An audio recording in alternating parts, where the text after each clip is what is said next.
हळू एवढं का घाबरले? नाशिकच्या मालेगाव तालुक्यामध्ये डोंगराळे गावामध्ये 3 वर्षाच्या चिमुकलीची अत्याचार करून हत्या काका ऐक ना, मी तिकडून येत होते ना, तिथे ना एका काकांनी मला इथे हात ठेवला. मी घाबरून पळत इथे आले. काका आता जे बातमीमध्ये बघितलं ते माझ्यासोबतही होणार का रे? नाही रे बाळा, असा विचार करू नकोस. असं काही होत नाही बघ, आणि मी आहे ना. काका तिच्यासोबतही तिच्या घरचे असतीलच ना, तरी तिच्यासोबत झालं मग माझ्यासोबत होणार नाही हे कशावरून?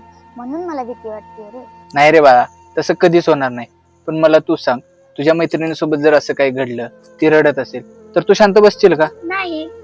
मग आपण रोज शांत बसतो आणि रोज एक आईबाप उद्ध्वस्त होतात, आणि आपण फक्त खूप वाईट झालं म्हणतो आणि शांत बसतो.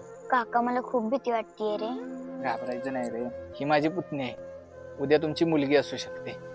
हेच शब्द जर तुमच्या लेकराच्या तोंडून निघाले तर तुम्ही काय उत्तर द्याल? खूप वाईट झालं.